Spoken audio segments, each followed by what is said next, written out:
जम्मू में देर रात air force station के अंदर दो धमाकों से हड़कंप मच गया।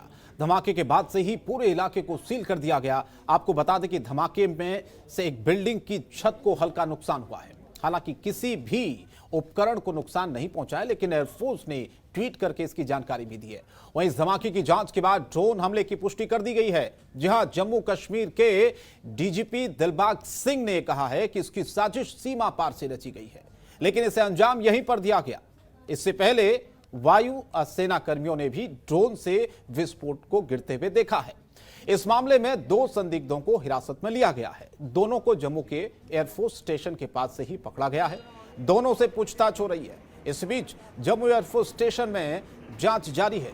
एनआईए और एनएसजी की टीम जांच कर रही है। इस हमले के निशाने पर एयरक्राफ्ट थे। जहां यह पहली बार ऐसा है जब किसी सैन्य ठिकाने पर ड्रोन अटैक हुआ। ऐसी जानकारी भी मिली है कि हाल ही में पाकिस्तान के आतंकी संगठनों ने चीन से ड्रोन खरीदे थे। इन ड्रोन के जरिए एक बार में 20 किलो तक के पेलोड ले जाए जा सकते थे और ये एक बार में 25 किलोमीटर दूर तक उड़ान भरने में सक्षम थे। जम्मू कश्मीर के डीजीपी दिलबाग सिंह ने बताया कि जम्मू पुलिस ने दूसरी जगह से 5 से 6 किलो का आईडी विस्फोटक बरामद किया है।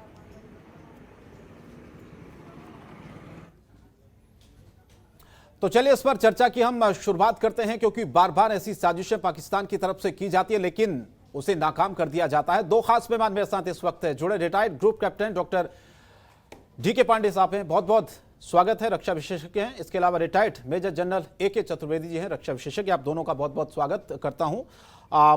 मेजर जनरल एके चतुर्वेदी, आपसे मैं शुरुआत करना चाहता हूं। एयरफोर्स स्टेशन पर जो धमाके हुए ड्रोन से, दरअसल भारत के सैन्य ठिकानों पर इस तरह का यह पहला मामला, पहला हमला बताया जा रहा है। किस तरह से आप इस हमले को देखते हैं, क्योंकि इस धमाके के पीछे सीमा पार से जो साजिश हुई है, अब उसके धीरे धीरे जो तार है वो सामने भी आने लगे हैं। क्या कहेंगे इस धमाके को लेकर आप? देखिए, इसमें कोई शक नहीं है कि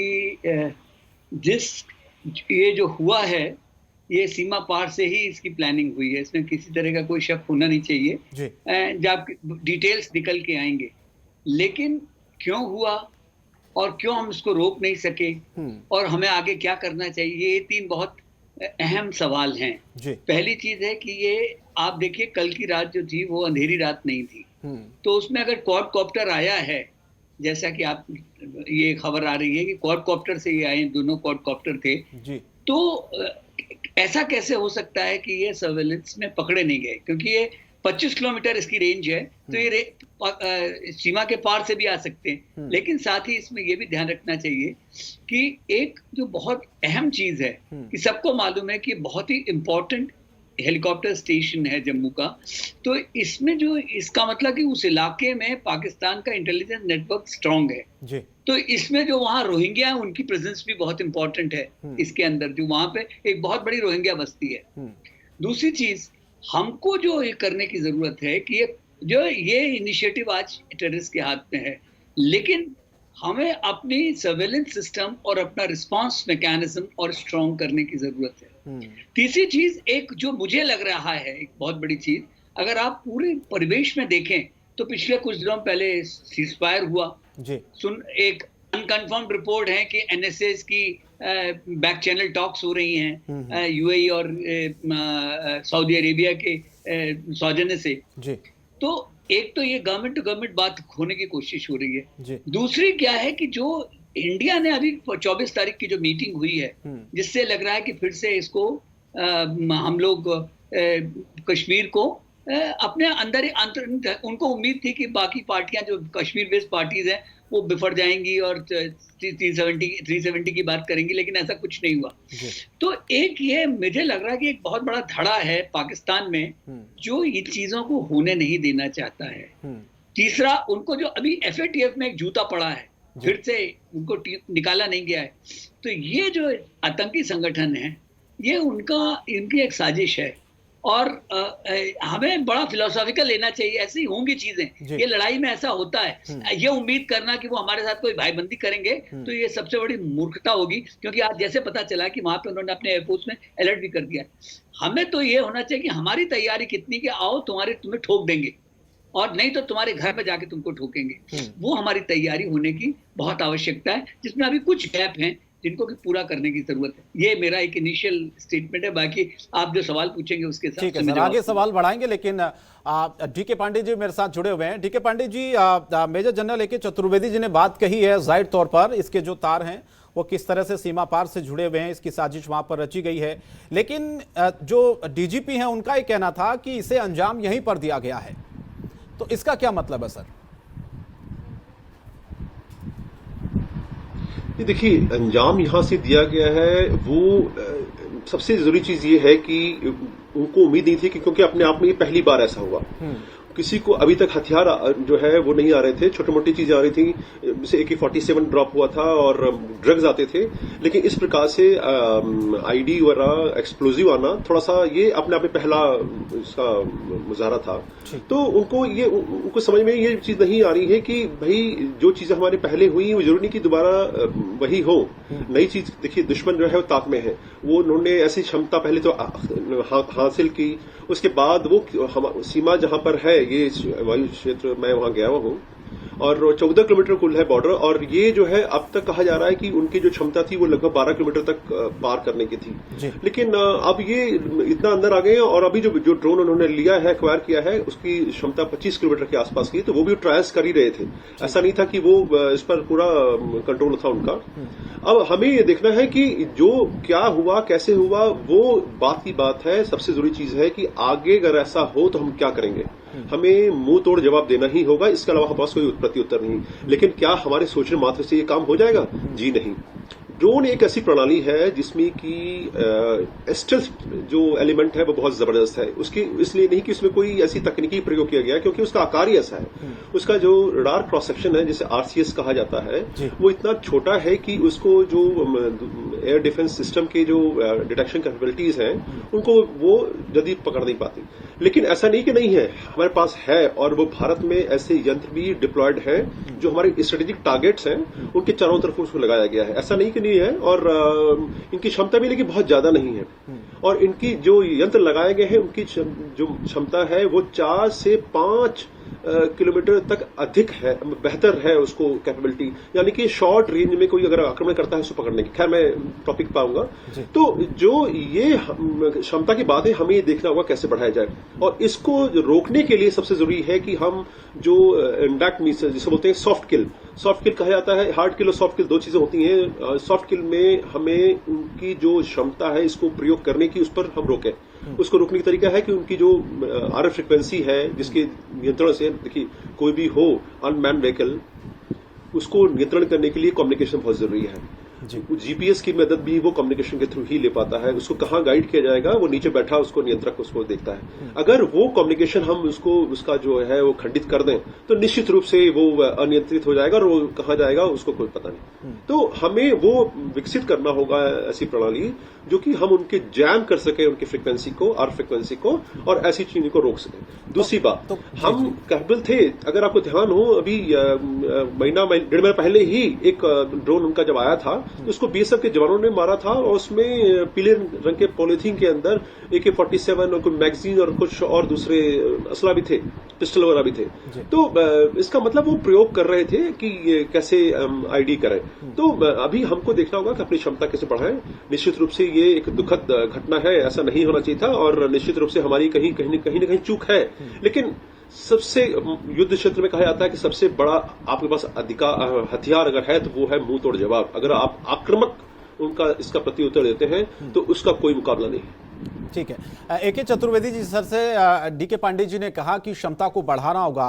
क्या इस तरह के ड्रोन जैसे अटैक जो कि पहली बार सैन्य ठिकानों पर हुए हैं, जाहिर तौर पर एक तरह से मैं कहूंगा ये सफल भी हुआ है कुछ हद तक, जहां तक वो नुकसान पहुंचाना चाहते थे, एक संदेश देना चाहते थे, एक दहशत फैलाना चाहते थे, उसमें वो कामयाब भी हुए हैं, लेकिन नुकसान इसमें ज्यादा नहीं हुआ है। लेकिन ऐसे ड्रोन जैसे हमले से क्या निपटने के लिए हमारी तैयारियां पूरी हैं आगे से? देखिए, इसमें 2 चीज आप गौर कीजिए। ये कि उन्होंने एयरफोर्स स्टेशन में इन्फिल्ट्रेट कर सके, ये सत्य है। ठीक। लेकिन क्या वो अपने ऑब्जेक्टिव में सक्सेसफुल रहे? प्रोबेबली नॉट, क्योंकि वो अगर 20 किलो का एक IED और जो रिमोटली ऑपरेटेड होगा, अगर वो छत पे गिराते और वहां पे जैसे कि उन्होंने आसपास से दो लोगों को पकड़ा भी है, तो वहां अगर वो मौजूद रहते तो बहुत ही डिवेस्टेटिंग इफेक्ट होता। तो ये शायद वो उतने सक्सेसफुली कर नहीं सके। तो जैसा कि पांडे साहब ने बड़ी अच्छी बात बोली कि ये अभी भी ट्रायल स्टेज में शायद है उनका, लेकिन नंबर एक चीज, जो हुआ वो सीरियस है और जो हो सकता था वो उससे भी ज्यादा सीरियस है ना।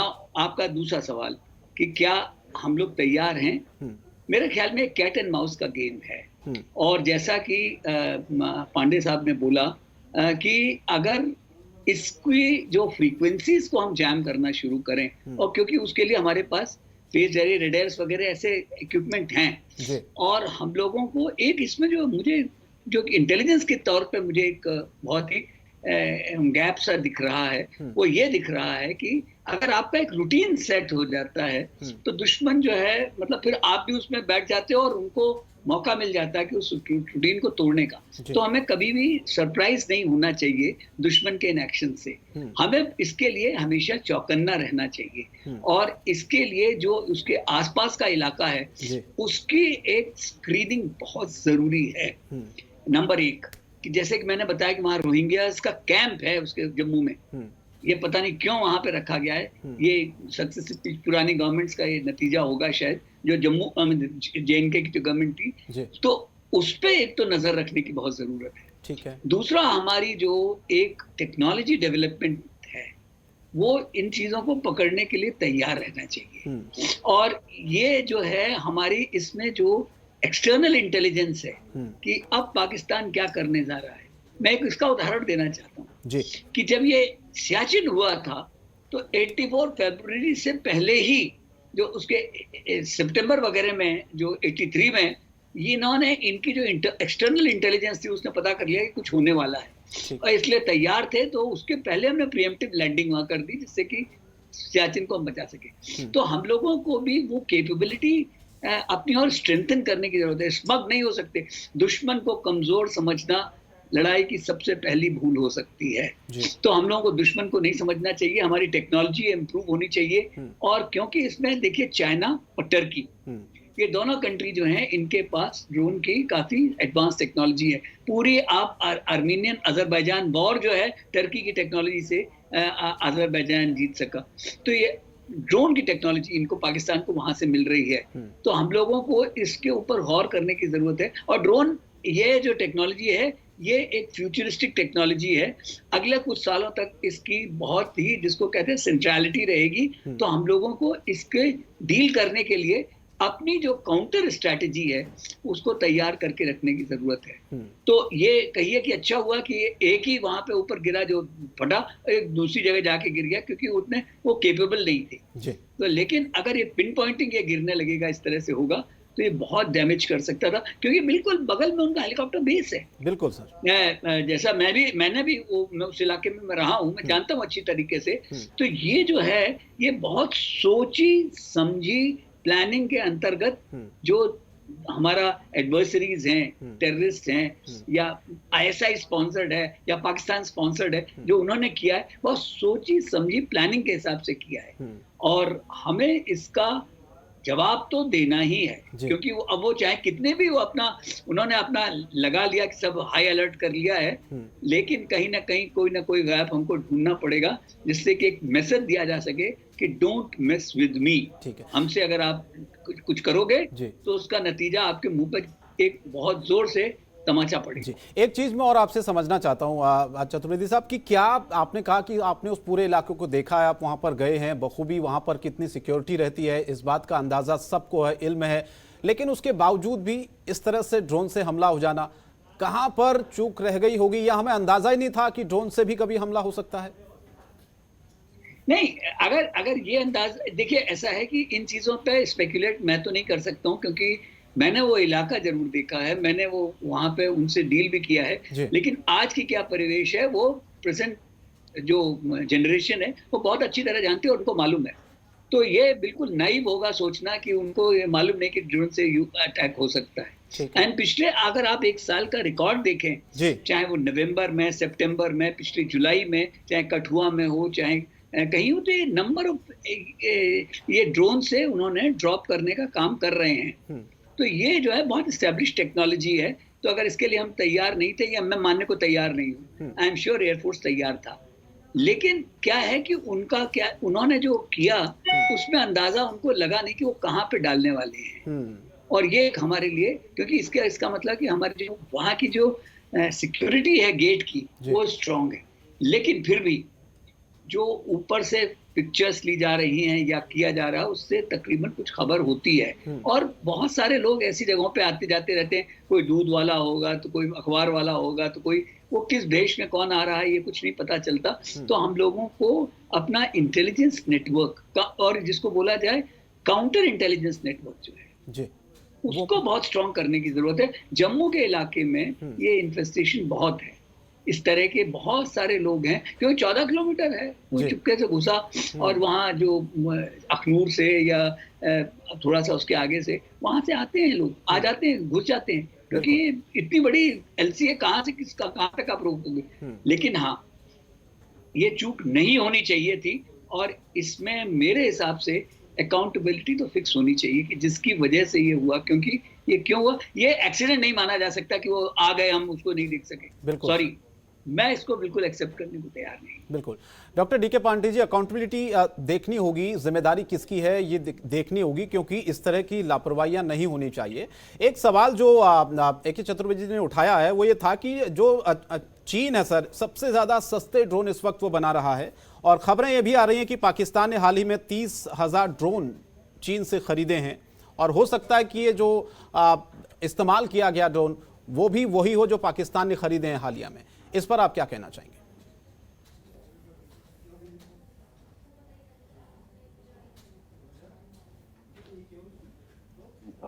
और आपने ये भी सुना होगा कि ईरान की एक मिलिट्री ऑफिसर थे कासिम सुलेमानी, उनको यूएस ड्रोन से मारा गया। और मतलब उसका उदाहरण मैं इसलिए दे रहा हूं कि जब एक पर्टिकुलर आदमी को आप पिन पॉइंट करके मार सकते हो, इसका मतलब उसकी क्या टेक्नोलॉजिकल एडवांसमेंट है, इसका एक अंदाजा लगाया जाता है। दूसरी बात, चीन इस दिशा में प्रयोग कर रहा है क्योंकि ये आसान है, और इसमें जो सक्सेस रेट भी है हायर है। हालांकि कैपेबिलिटी लिमिटेशंस है इसके अंदर, लेकिन इसको बहुत आसानी से दुश्मन को परेशान किया जाता है। आप हर 1.5 घंटे में कई ड्रोन भेजते रहिए, अगर मान लीजिए उसको गिरा भी दिया गया तो कितना नुकसान हुआ। इसके बनस्बत की एक जहाज भेजे या एक टुकड़ी भेजे जिसमें कि सामान हो, जान की हानि हो, लोग हताहत हो, ऐसी चीजों से बेहतर है कि एक ड्रोन से हम परेशान करें। लेकिन देखिए, बहुत ही महत्वपूर्ण चीज है, जहां हमें पता है कि वो क्षेत्र जो है टोपोग्राफी वहां की क्या है, हम उस क्षेत्र में पहली बार नहीं, इतने सालों से ऑपरेट कर रहे हैं, वो उस टोपोग्राफी की सीमाएं क्या है, लिमिटेशंस क्या है, ये हमें भली भांति पता है। और मैं एक सीमा के अंतर्गत ही कहना चाहूंगा कि जो हमारी फिलॉसफी है वहां की डिप्लॉयमेंट की, वो उसके मद्देनजर ही है। क्योंकि बहुत ही अगर आप गहराई में जाएंगे तो आपको लगेगा कि ये हमें इसका अंदाजा है कि दुश्मन कभी भी किसी प्रकार से हमला करना चाहेगा हमको, और हमें जो रिएक्शन टाइम है वो बहुत कम मिलेगा। तो जो हमारा डैमेज कैसे मिनिमाइज हो सके, उस पर पहला ध्यान था। हर एक सेना का अपना अपना तरीका होता है कि हम अपने सेकेंड लाइन को और बैकअप को कितना स्ट्रॉन्ग कर पाते हैं, तो उसको पूरा ध्यान दिया गया है, और ऐसा नहीं कि उसको नेग्लेक्ट किया गया है। दूसरी बात, जो हमारी कैपेबिलिटीज है उनकी डिटेक्शन की और उनको काउंटर करने की, उस पर भी ध्यान दिया गया। और DRDO भी अभी एक अपने प्रोजेक्ट में है लगा हुआ कि ड्रोन जैसी जो फ्लाइंग ऑब्जेक्ट है उनको कैसे पकड़ा जाए, क्योंकि अगर इन पर जब तक किसी चीज को पकड़ा नहीं जाएगा, देखा नहीं जाएगा, तब तक उसके ऊपर आक्रमण करना या उससे नेस्तनाबूद करना संभव नहीं है। तो ये ऑलरेडी चल रहा है। लेकिन जो ड्रोन डिसेबिलिटी टेक्नोलॉजी है उस पर अभी हमने शुरुआत की है, अभी समय लगेगा कि हम, क्योंकि देखिए जब से हम आत्मनिर्भर एलिमेंट को हम बढ़ावा दे रहे हैं और हम खुद करना चाहते हैं, देखिए ये बहुत जरूरी था, क्योंकि हम जब हर चीज के लिए बाहर से आयात करना वो समय भी मांगता था, पैसा भी मांगता था। लेकिन अभी हम खुद करना चाहते हैं, थोड़ा समय लग रहा है, लेकिन इसका मतलब ये नहीं कि हम किस दुश्मन को अलाउ कर दें कि आप आइए हमको मारिए। निश्चित रूप से इंटेलिजेंस की कहीं तो छोटी चूक हुई है, और ऐसा नहीं कि इंटेलिजेंस रिपोर्ट वहां नहीं मिल रही थी, और इंटेलिजेंस रिपोर्ट जो थी, इस जो टैक्टिकल इंटेलिजेंस चाहिए था वो शायद वहां एक चूक हुई है, और हमें निश्चित रूप से देखना पड़ेगा कि कैसे इस एलिमेंट को हमें स्ट्रांग बनाए। और साथ में जो ग्राउंड पर जो लोग छुप के जाते हैं और पेनिट्रेट करने की कोशिश करते हैं, वो भी एक चुनौती है। हालांकि उस तरफ ध्यान दिया जाता है, लेकिन हर एक सिस्टम का एक लिमिटेशन होती है, एक आवश्यकता होती है, जिसके मद्देनजर कई बार इसमें चूक हो जाती है। हमें चूक नहीं होनी चाहिए। मैं ये नहीं कह रहा हूँ कि ये एक कारण है कि इसमें चूक हो जाए, बिल्कुल नहीं। कि हमें इस पर ध्यान देना होगा और देखना होगा कि इसकी पुनरावृत्ति न हो।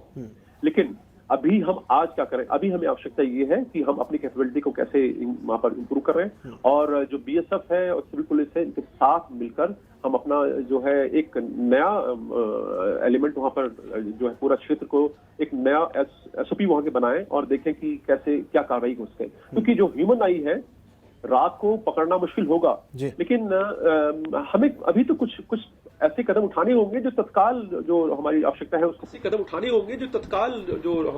है उसको पूरा कर सकें। और समय रहते जब टेक्नोलॉजी का बैकअप मिल जाएगा, निश्चित रूप से हम और स्ट्रांग हो जाएंगे। और निश्चित रूप से देखिए, चाहे वो सिविल एविएशन हो या मिलिट्री एविएशन हो, दोनों में ड्रोन को बहुत ही महत्ता दी जा रही है। क्योंकि जहां पर दवा भेजने के लिए और दवा का छिड़काव करने जैसे भी प्रयोग सिविल एविएशन में ड्रोन के द्वारा किया जा रहा है, ऐसे मिलिट्री क्षेत्र में सबसे ज्यादा जो प्रयोग हुआ है ड्रोन का, वो टैक्टिकल इंटेलिजेंस के लिए हुआ है।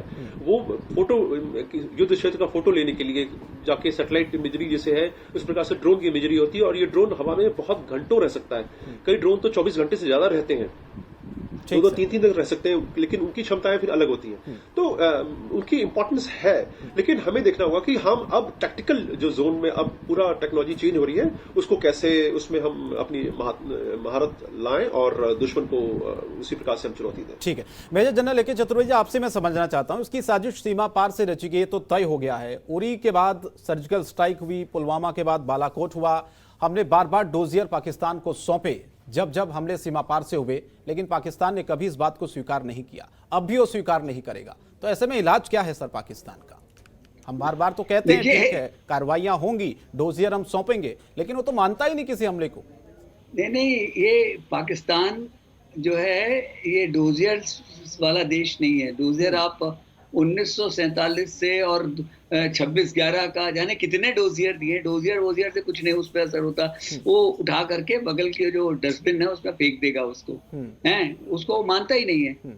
उसका इलाज वही है जो आपने सर्जिकल स्ट्राइक में किया, या उसका वही इलाज है जो आपने बालाकोट में किया, और ऐसा ही कुछ इलाज उसका जो होगा तभी जो है।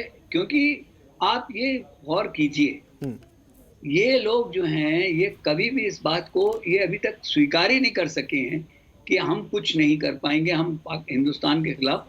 लेकिन और कुछ नहीं, देखिए इससे क्या साइकोलॉजिकल असर वो करने की कोशिश कर रहे हैं। वो दुनिया को दिखाना चाहते हैं कि जो हिंदुस्तान बोल रहा है कि कश्मीर में अमन चैन हो गया, ऐसा कुछ नहीं है। नंबर 1। नंबर 2, हिंदुस्तान की गवर्नमेंट को बताना चाहते हैं हम जब चाहें जो चाहें कर सकते हैं कश्मीर में। तो इन दोनों चीजों को तोड़ने के लिए आपको जरूरी ये है कि इसका ऐसा जवाब दिया जाए कि उनका भी कोई बहुत मेजर नुकसान हो।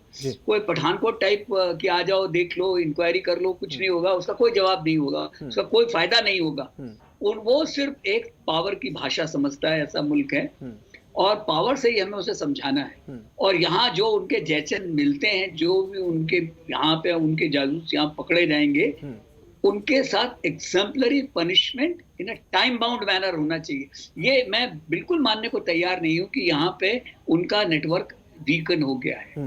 उनका नेटवर्क अभी भी है। ठीक सर, उस नेटवर्क को तोड़ने की जरूरत है। जब तक हम लोग डिफेंसिव रहेंगे कि रिएक्टिव करते रहेंगे, रिएक्ट। एक मैकार्थर ने बहुत पहले बहुत अच्छी बात बोली थी, you provoke reactions and control them.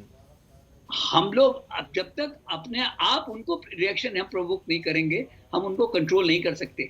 आज की तारीख में वो हमारे रिएक्शंस को कंट्रोल कर रहे हैं, हमें उनके रिएक्शंस को कंट्रोल करना है।